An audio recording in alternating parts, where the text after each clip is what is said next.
আজকে জীবনে কত গুনাহ করছো আমি জানি না। সারাটা 11টা মাস তুমি গুনাহ করছো, গুনাহ করতে করতে আল্লাহর কাছ থেকে সরিয়ে গেছো। নিজের গুনার কথা মনে করি এখন কাঁদবার বলবা মালিক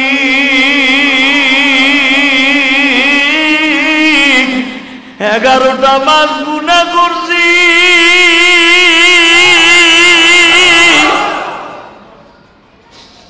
তুমি মালিক আজকে আসরের পরের দিকে প্রথম আসমানে বসে আছো, আমারে ডাইকা ডাইকা বলতেছো মালিক রে তুমি আমারে মাফ কইরা দাও। আল্লাহ যদি 2 জন হইতো, প্রথম জন তুমি মাফ না করলে দ্বিতীয় জনের কাছে যাইতাম, দেখলাম তুমি ছাড়া আমার আপন বলতে কেউ নাই। গত বছর মায়ের সাথে সবে বরাত কাটাইছি, আজকে মা কবরে চলে গেল। গত বছর মায়ের সাথে ইফতারি করছি, মা অনেকের কবরে চলে গেছে। আরে যাদের মা চলে গেছে চোখের পানি বেলায়া কান্দো আর বুঝাইয়া কাও মালিক এই দুনিয়ায় মায়ের মতো, এই দুনিয়ায় বাবার মতো বান্ধব কেহ নাই, তুমি মালিক মাফ করে দাও, তওবা করছি তাই। বাজানরে আমার মাওলার কাছে চাওয়ার মতো চাইতে হয়। 2টি হাত বাড়াই আসমানের দিকে আমার আল্লাহর জোরে একটা ডাক দাও। আল্লাহ বলে ডাক দাও, ডাক দাও, ডাক দাও, ডাক দাও। আল্লাহ তুমি তাকায়া দেখো মালিক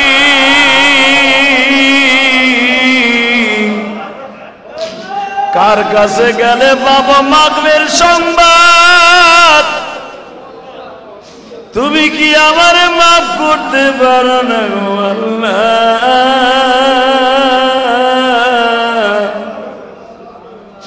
নিজের হাতে ডাক দাও, আল্লাহরে ডাক দাও, ডাক দাও, ডাক দাও।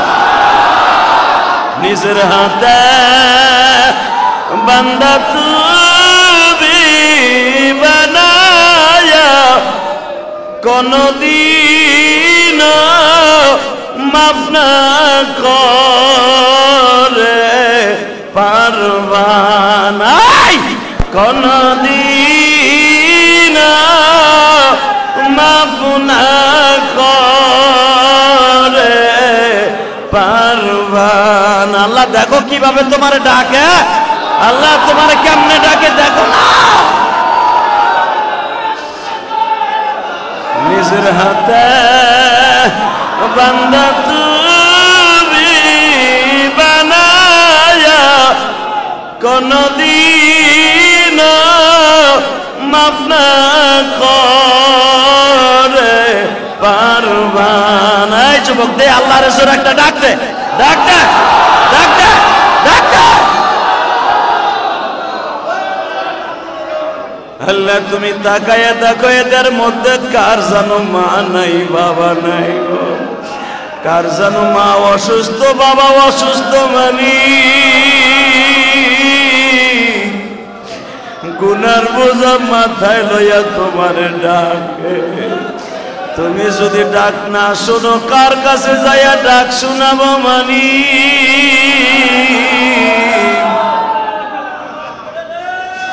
এই বরাতের রাতের খাতিরে আমাদেরকে মাফ কইরা দাও। হাত নামাও কলিজার ভাইরা, চোখের পানি ফেলায় এখন কানবার চিল্লাইবার। আমার এতিম নবী কই গেল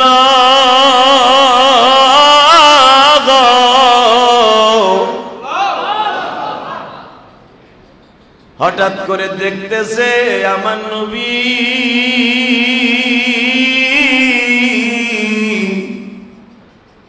জান্নাতুল বাকি কবরস্থানের দিকে যায়।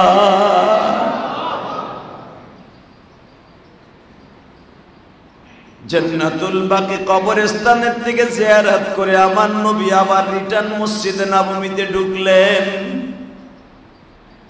মসজিদে নববীর ভিতরে ঢুকে আমার নবী দুহাত তুলে দোয়া করে, মালিক রে, উম্মত আমার গুনাহগার জমিনে মাফ কইরা দাও, সবে বরাতে খাতির মাফ কইরা দাও, সবে বরাতে খাতির। উম্মত আমার কেমনে থাকবে কবরে, উম্মতের ভালো রাইখো কবরে। এরপরেই নবী বলতেছে, উম্মত যদি জাহান্নামে জইলা যায়, তোমার নবী জান্নাতের দরকার নাই। বাজানরে ভালো করে বুঝবেন, নবী যখন মসজিদ নববীর ভিতরে বয়া বয়া কান্দে, মা আয়েশা দেখলেন নবীর চোখের পানিতে বুক বাইসা যাইতেছে। আয়েশা, ঘটনা ছিল তোমার দরজায় যাইয়া, তোমার রুমে যাইয়া তোমার সাথে ভালোবাসা করার, আজকে ভালোবাসাটা ভাগ করে আমার মওলারে দিয়ে দিলাম। আয়েশা, আমি আগামী কালকে তোমার বাসায় থাকবো, কালকে যার বাসায় থাকার কথা ছিল আমি তারে বুঝাইয়া বলবো। ও আয়েশা,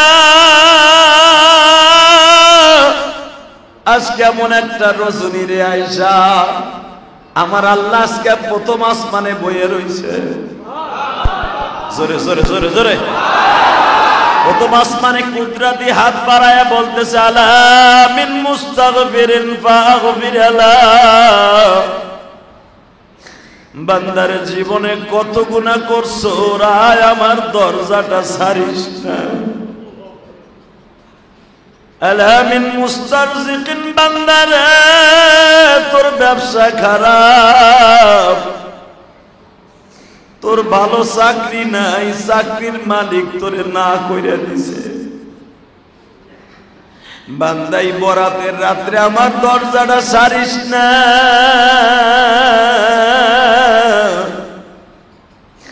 আমি মওলারে প্রাণ খুলে পেমেন্ট ডাক্তার ডাক দে, আল্লাহু হাজিরি,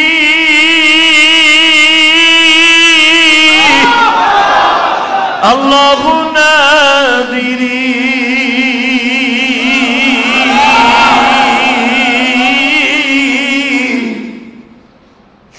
আল্লাহু মাই।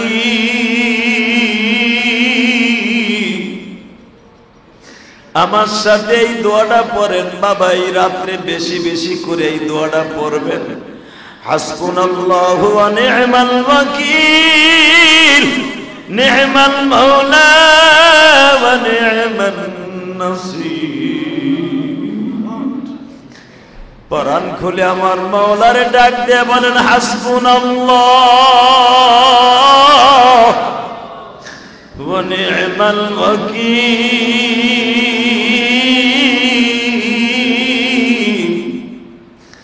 নি'মাল মাওলা ওয়া নি'মান নাসীর। কত মানুষ দেখলাম মাওলা ধরাতে, সবাই একদিন চলে গেল কবর। বাজান আমার বিশ্ব নবী বলে, আয়েশা রে,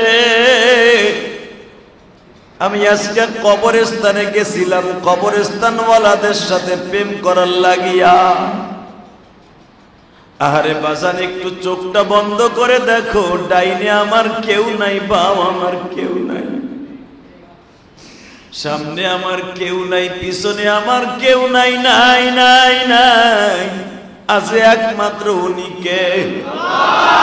দিহাত উষা করে বলেন উনি কে? নামান আল্লাহ বলেন লা ইলাহা ইল্লা হুয়াল হাইয়ুল কাইয়্যুম, লা ইলাহা ইল্লাল্লাহ, আমি আল্লাহ ছাড়া কোনো মাবুদ নাই। আছে কে?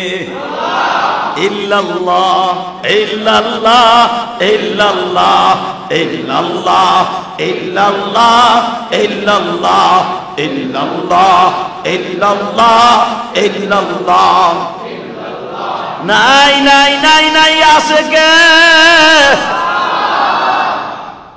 লা ইলাহা ইল্লা হুয়াল হাইয়ুল কাইয়্যুম। আল্লাহ বলে বান্দা কেউ নাই, কেউ নাই, আসি একমাত্র আমি মওলা। বাজান হিদায়াত দেওয়ার মালিক কে? আরো জোরে কর, আরো জোরে। এবার চিল্লাবার কানবা আমি জানি নাই, সবে বরাতে কার জানো মা নাই, কার জানো বাবা নাই গো। আল্লাহ কয়েক ব্যক্তির আজকে রাত্রে মাফ করবে না, তার ভিতরে যারা শিরক করছেন, পীর পূজা মাজার পূজা করছেন, কোন মানুষকে সেজদা দিবেন, তারে আল্লাহ আজকে মাফ করবে না। ওই যুবককে মাফ করবে না, যার উপরে তার মা বাবা অসন্তুষ্ট, তারে আল্লাহ মাফ করবে না। আমার বিশ্ব নবী বলেন সাহাবীরা রে, বরাতের রাত্রে আল্লাহ তাকেও মাফ করবে যদি খালেস তওবা করে, আবার টেলিফোন করে যদি মা বাবার কাছে মাফ চায়, আল্লাহ মাফ করে দিবে। তাকাবে এইদিকে, এখন চিল্লাবার কান্না। সালমান ফার্সি মালিকের কাছ থেকে বিদায় যখন লয় গো বাবা, মালিক সালমান রে বুকে নিয়ে বলে সালমান রে, এই যে লত টাকা, এই যে লত স্বর্ণ, এই খেজুরের বাগানটা আমি তোর নামে দলিল করে দিলাম রে সালমান।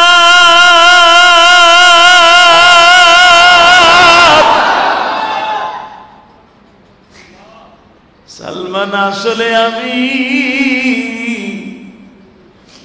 এইগুলা পাইবার জন্য তোরে আটকাই নাই রে,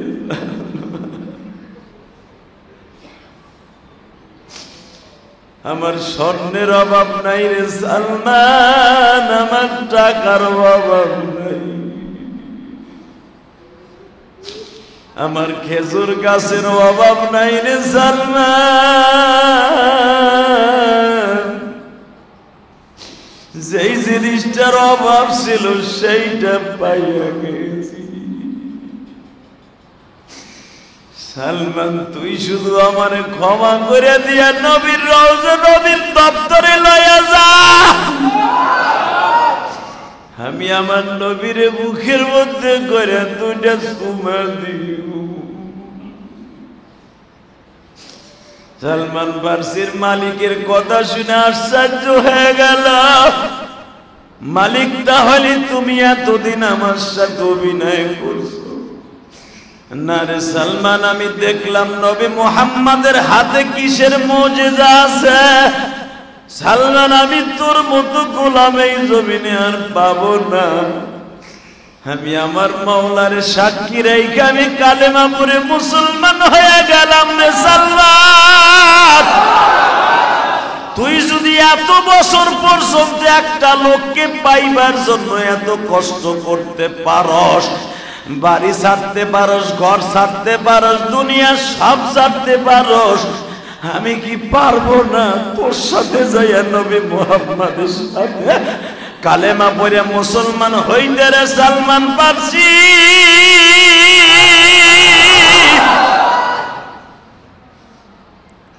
সালমানের মালিক যখন আমার নবীর কাছে আসছে, বাজান আমার নবী দুহাত বাড়ায় বলে, সালমান রে, তোমার মালিক রে বইলে দিও, তার সব জিনিসের অভাব থাকতে পারে, সালমান তোমার যে একজন মালিক আছে সে কে কে কে কে জোরে বলো কে কে কে তার কাছে কোন জিনিসের মালিক কোন জিনিসের অভাব নাই রে সালমান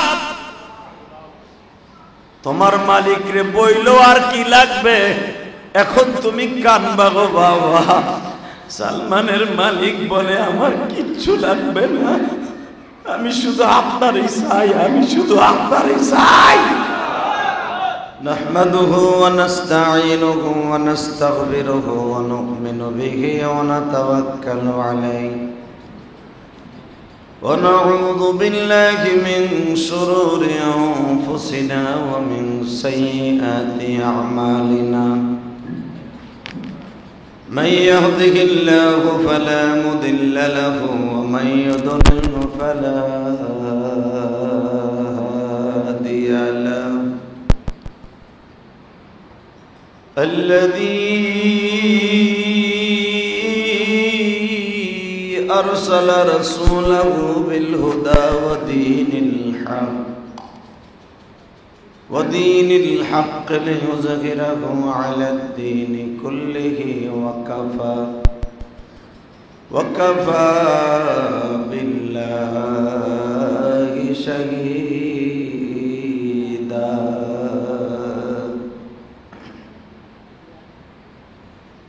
أما بعد فقد قال الله تبارك وتعالى فأعوذ بالله من الشيطان الرجيم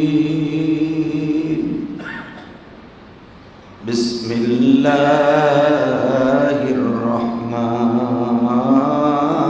الرحيم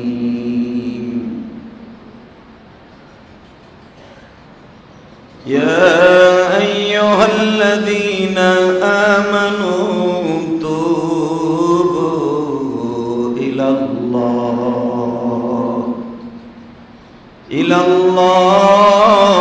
توبة نصوحا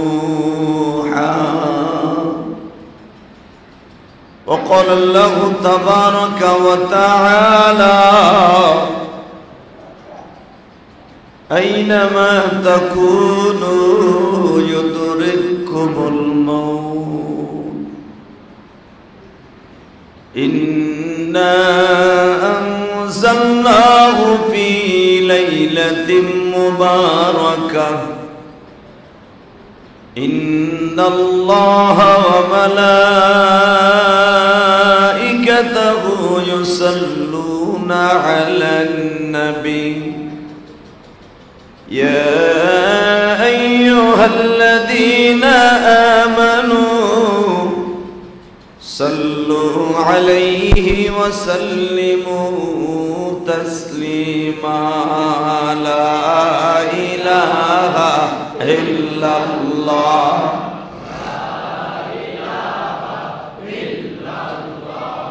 لا إله إلا الله لا إله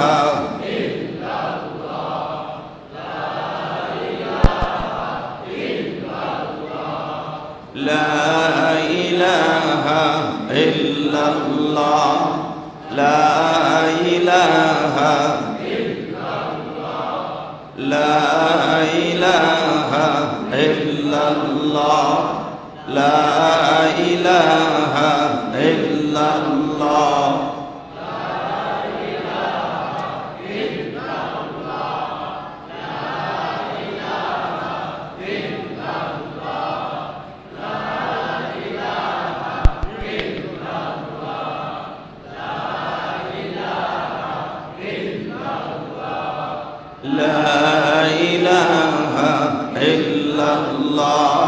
لا إله إلا الله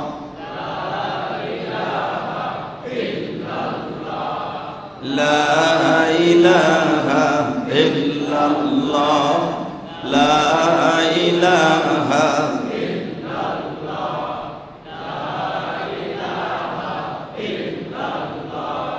لا